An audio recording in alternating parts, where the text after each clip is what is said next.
ఒక ఆయన అన్నాడు క్రైస్తవ్యాన్ని వ్యతిరేకిస్తూ, ఈ బైబిల్ పట్టుకున్న వాళ్ళందరూ శాడిస్టులు అవుతారండి, ఈ బైబిల్ పట్టుకున్న వాళ్ళందరూ కూడా ద్వేషంతో నింపబడతారండి, వాళ్ళకి అసలు దేశభక్తే ఉండదండి అని నినాదం ఇచ్చేసాడు. డైరెక్ట్గా స్టేట్మెంట్. ఈరోజు నేను నా స్టేట్మెంట్ పాస్ చేస్తున్నాను, లైవ్లో కూడా అందరూ వింటుండగా చెప్తున్నాను. ఇదే బైబిల్ పట్టుకొని ఎంతమంది జవానులు మిలిటరీలో చేరి సేవ చేస్తున్నారో ఒకసారి వెళ్ళి లిస్టు చూసుకో. ఇదే బైబిల్ని నమ్ముకున్న వారు దేశానికి సేవ చేస్తున్న జవాన్లుగా మారారు. Praise the Lord.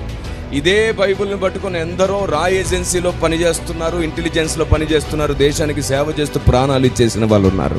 ఇదే బైబిల్ పెట్టుకుని ఎందరో దేశానికి సేవ చేసి దేశంలో ఉన్న కుష్ఠరోగులను మనం బయటికి నెడితే వాళ్ళు కుష్ఠరోగుల పుండ్లను కడిగి తల్లిలాగా భోజనం పెట్టిన మదర్ తెరిస్సా ఈ బైబిల్ పట్టుకుని ఒక క్రైస్తవురాలే. దేవునికి స్తోత్రం కలుగును గాక. స్త్రీని గౌరవించాలి అని చెప్పి బోర్డు మీద పెద్ద పెద్ద అక్షరాలతో రాసి, బస్సుల్లో సీట్ల వెనకాల కూడా రాసి, ఎక్కడెక్కడో గోడల మీద రాసిన మనం వృద్ధాశ్రమాలను పుట్టించుకున్నామే, తల్లులను ప్రేమిస్తున్నామనే పేరుతో తల్లిని బయటికి నెట్టేస్తే ఇదిగో ఈ బైబిల్ పట్టుకున్న క్రైస్తవులే వృద్ధాశ్రమాలు పెట్టి ఎందరినో పోషించారు, కాపాడుకున్నారు. దేవునికి స్తోత్రం కలుగును గాక.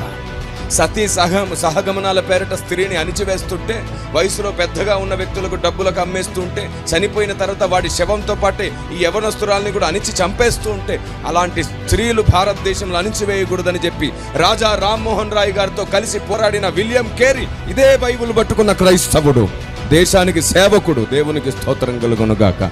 దేశానికి సేవ చేశాడు క్రైస్తవుడి బైబిల్ పట్టుకొని.